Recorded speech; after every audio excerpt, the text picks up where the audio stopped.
ఆరోగ్యశ్రీని చంపేయడానికి చూసిన చంద్రబాబు ఒక పక్క అయితే 5 లక్షలు విలువ చేసే ఆరోగ్యశ్రీ కార్డుని 25 లక్షల విలువైన ఆరోగ్యశ్రీ కార్డుని తెచ్చి మన ఆయుష్ని పెంచింది ఎవరమ్మా?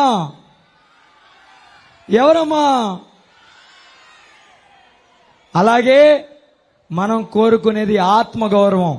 ఎవరి దగ్గరికి వెళ్ళి ప్రభుత్వం నుంచి అందాల్సిన వాటికి ఎవరి దగ్గర చేయి చాచకూడదని మనం అందరం కోరుకుంటాం. అవునా కాదా? ఈరోజు జగన్మోహన్ రెడ్డి గారు వాలంటీర్ వ్యవస్థ, సచివాలయ వ్యవస్థ ఏర్పాటు చేశాక ఒక్క సర్టిఫికేట్ కానీ దేనికైనా మనం ఎక్కడికైనా వెళ్లాల్సిన పరిస్థితి వస్తుందా? ఇంతకు ముందు ప్రభుత్వంలో మనం ఎక్కడి దాకా వెళ్లాల్సి వచ్చేది? మున్సిపల్ ఆఫీసుల చుట్టూ, ఎంఆర్ఓ ఆఫీసుల చుట్టూ తిరిగే పరిస్థితి. ఒక మామూలు మధ్యతరగతి మహిళ ఒక మున్సిపల్ ఆఫీస్కి వెళ్తే మనకు పనులయ్యే అవకాశం ఉండేదా ఇంతకు ముందు? కానీ ఈరోజు జగన్ గారు వచ్చాక ఒక వాలంటీర్ వ్యవస్థ, ఒక సచివాలయ వ్యవస్థ ఏర్పాటు చేసి మన ఇంటి దగ్గరలోనే సచివాలయ వ్యవస్థ ఏర్పాటు చేయడం ద్వారా ఈరోజు ఒకప్పుడైతే మనిషి చనిపోతే పెన్షన్ కోసం డెత్ సర్టిఫికేట్ తెచ్చుకోవాలంటే ఆ ఇంట్లో గృహిణి నెలలు తిరిగినా లంచాలు ఇచ్చినా ఇవ్వని పరిస్థితి. కానీ ఈరోజు ఇంట్లో మనిషి చనిపోతే దినం కార్యక్రమం లోపు డెత్ సర్టిఫికేట్ తీసుకొచ్చి 6 నెలల్లో పెన్షన్ శాంక్షన్ చేసి వాలంటీర్ వచ్చి నీకు ఇంటికి వచ్చి ఇచ్చి వెళ్తున్నాడమ్మా. ఎంతకంటే పేద మధ్యతరగతి కుటుంబాలకి ఆత్మగౌరవం ఏ నాయకుడైనా ఇవ్వగలడా? ఒకటే మీ అందరిని అడుగుతున్నా, జగన్మోహన్ రెడ్డి గారు వస్తే మనం ఏ నాయకుడి ఇంటికి వెళ్ళక్కర్లా, ఏ ఆఫీసుల చుట్టూ తిరగక్కర్లా. జగన్మోహన్ రెడ్డి గారు డైరెక్ట్ గా మన దగ్గరికి వాలంటీర్ని, సచివాలయ వ్యవస్థని ఏర్పాటు చేసి ఖచ్చితంగా మనందరికీ మంచి చేస్తారని మీ అందరికీ తెలియజెప్తున్నాను. అలాగే జగన్మోహన్ రెడ్డి గారు రాగానే యువకులందరి తరపున, ఇక్కడున్న తల్లులందరి తరపున జగన్మోహన్ రెడ్డి గారిని కొన్ని కోరికలు అడగదలుచుకున్నా అది మీకు ముందలే లీక్ చేస్తున్నాను. ఆయనకి చెప్పే లోపే మీకు లీక్ చేస్తున్నాను.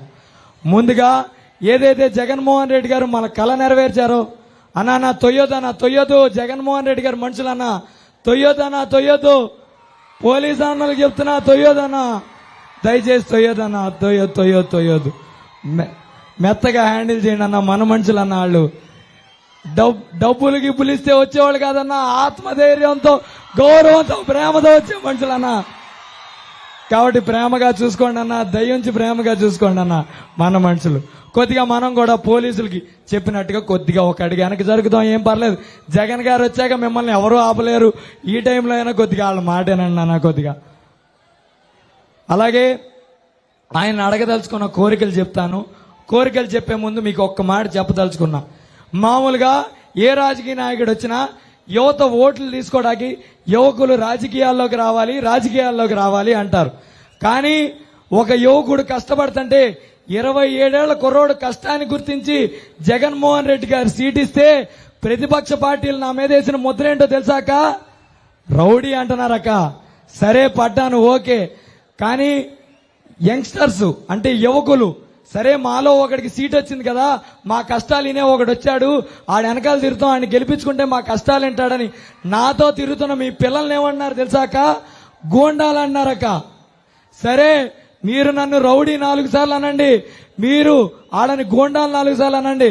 కానీ జగన్మోహన్ రెడ్డి గారి ప్రభుత్వం తెచ్చుకుని ఎవరినైతే మీరు గూండాలు, రౌడీలు అన్నారో ఇక్కడ మచిలీపట్నంలో పుట్టి పెరిగి చదువుకుంటున్న యువతకి ఇక్కడే ఉద్యోగాలు తెచ్చే బాధ్యత నేను తీసుకుంటా అని నువ్వు ఎవరినైతే రౌడీ అన్నావో, ఎవరినైతే గోండా అన్నావో వాళ్లే ఇక్కడ ఉద్యోగాలు తీసుకొచ్చి ఇక్కడ పుట్టినోడు, ఇక్కడ చదువుకున్నోడు, ఇక్కడ పోర్టు, ఇక్కడ ఫిషింగ్ హార్బర్ లో వచ్చే ఉద్యోగాలు ఇక్కడ పిల్లలే చేసుకునే విధంగా బాధ్యత మేము తీసుకుంటామని ఇక్కడ ఉన్న తల్లులందరికీ తెలియజేస్తున్నాను.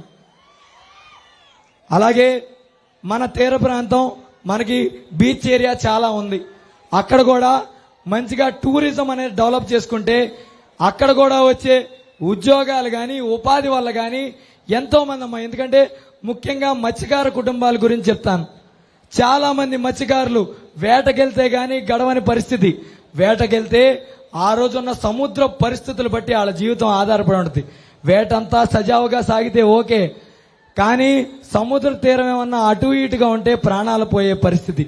అటువంటి పరిస్థితిలో కూడా వేటకెళ్తా నా పిల్లలకి ఈ సమస్యలు వద్దు, నా పిల్లలు చదువుకోవాలని జగన్ గారు ఏదైతే గవర్నమెంట్ స్కూళ్ళు బాగు చేశారో ఆ స్కూల్లో చదివించుకుంటా ఒక నమ్మకం మీద ఉన్నారు. ఖచ్చితంగా మత్స్యకార కుటుంబాలకి అలాగే పేద మధ్యతరగతి కుటుంబాలకి ఒకటే చెప్తున్నాను, బీచ్ లో టూరిజం డెవలప్ చేసి దాంట్లో వచ్చే ఉద్యోగ అవకాశాలు ఉపాధిలో 100% మన బందరోళ్ళకే వచ్చే ఏర్పాటు చేసే దిశగా నేను జగన్మోహన్ రెడ్డి గారిని కూడా విన్నవించుకుంటాను, మీ అందరికీ తెలియజేస్తున్నాను. అలాగే మనకి మెడికల్ కాలేజ్ ఒకటి శాంక్షన్ అయింది, అందరికీ తెలుసు కదా. మెడికల్ కాలేజీలో దానికి రిలేటెడ్ గా ఒక మెడికల్ వాళ్ళందరూ క్యాన్సర్ అనే రోగం వస్తే ఎక్కడికి వెళ్లకుండా, ఏ విజయవాడ గుంటూరు వెళ్లకుండా ఇక్కడే ఉండి తన సన్నిహితుల మధ్య క్యాన్సర్ వైద్యం చేయించుకుని పూర్ణ ఆయుష్తో మీ దయ వల్ల బయటకు వస్తారు సార్ అని అడగబోతున్నా. ఇది కేవలం మచిలీపట్నం వారికే కాదు, గుడివాడ, అలాగే అవినిగడ్డ, పెడన ఇటువంటి నియోజకవర్గాలు చాలా మందికి ఉపయోగపడే అంశం. అది కూడా జగన్మోహన్ రెడ్డి గారిని అడగదలుచుకున్నాం. అలాగే మీలో విరాట్ కోహ్లీలు, రోహిత్ శర్మలు తెలిసిన వాళ్ళు చాలా మంది ఉంటారు, ఉన్నారా? ఎంతమందికి సీకే నాయుడు తెలుసయ్యా? ఎంతమందికి సీకే నాయుడు తెలుసు మీకు? సీకే నాయుడు అనే ఆయన ఎవరో తెలుసా? మచిలీపట్నంలో పుట్టి కూడా రేపో మాపో దేశానికి ఆడితే మా బందరోడు దేశానికి ఆడుతున్నాడు రా అని మేము ఇక్కడ కూర్చొని మీసాలు మెలేస్తాం సార్. మేమందరం గొప్పగా గర్వంగా చెప్పుకుంటాం సార్. కాబట్టి మాకు ఒక స్టేడియం శాంక్షన్ చేయండి సార్ అని అడుగుదామని ఒక కాగితం రెడీ చేసి ఉంచా. ఆ కాగితాన్ని తీసుకొచ్చా, మీకు సాక్ష్యంగానే జగన్ గారు పైకి ఎక్కగానే ఆయనకి ఇది విన్నవించుకుని ఆయనకి అందిస్తాను. అలాగే మీకు ఒక్కటే చివరిగా చెప్పదలుచుకున్నానమ్మా, ఒక చిన్న కథతో ముగిస్తాను, వినండి. చెప్పనవద్దా? ఓకే, చెప్తున్నా. ఇప్పుడు ఒకడు కొత్తగా హోటల్ పెట్టుకున్నాడంట. కొత్తగా పెళ్లికి ఎవరో పెళ్లి నిశ్చయించుకున్నారని వాళ్ళ ఇంటికి వెళ్ళాయంట. ఇంటికి వెళ్ళి, అయ్యా మాకు ఈసారి ఈ పెళ్లి కార్యక్రమంలో భోజనాలు పెట్టేది మాకు కాంట్రాక్ట్ ఇప్పించండి అయ్యా అని అడిగాడంట. సరే బాబు నీకే ఎందుకు ఇవ్వాలంటే, సార్ నేను కూడా ఆళ్ళలాగే పప్పు వండుతాను, నేను కూడా ఆళ్ళలాగే సాంబార్ వండుతాను, నేను కూడా ఆళ్ళలాగే రుచికరంగా వడియాలు వండుతానంటే వాళ్ళు ఎవరయ్యా అంటే పలానా అని చెప్పాడంట. సరే నువ్వు కూడా ఆళ్ళలాగా వండితే నువ్వెందుకురా బాబు, ఆళ్ళనే పెట్టుకుంటా అన్నారంట. అలాగే మన చంద్రబాబు నాయుడు గారు ఎక్కడికి వచ్చినా నేను కూడా వాలంటీర్ వ్యవస్థను కంటిన్యూ చేస్తాను, నేను కూడా సచివాలయ వ్యవస్థను పెడతాను, నేను కూడా ఇంటింటికి పెన్షన్ పంపుతాను. అసలు ఇవన్నీ పెట్టే కాడికి నువ్వెందుకురా మా జగన్మోహన్ రెడ్డి గారు ఉండగా, అంతేనా కదా? చివరిగా అక్క చెల్లెములకు ఒకటే అడుగుతున్నా, భర్తలు మాట వెనకపోయినా 2 బాధైనా దారికి తీసుకురండి, రోకల బండి అటు ఇటు తిప్పండి. ఒకటే మీ అందరికీ చెప్తున్నా, జగన్మోహన్ రెడ్డి గారు వస్తే మన పిల్లల భవిష్యత్తు బాగుంటది, మన ఆరోగ్య పరిస్థితులు బాగుంటాయి. డబ్బున్నోడు గబాల్ని ఏ ఆసుపత్రిలో వైద్యం ఎంత క్వాలిటీతో చేయించుకున్నాడో అంత క్వాలిటీ అయిన వైద్యం మనం కూడా చేసుకోగలుగుతాం. కాబట్టి మీ అందరినీ ఒకటే అడుగుతున్నా, రేపు 13వ తారీఖు ఓట్లు ఎలక్షన్ రోజు మీరు బూత్కి వెళ్ళంగానే చేయాల్సిన పని ఏంట్రా అంటే 3వ నెంబర్ ఎక్కడుందిరా అని ఎతకండి.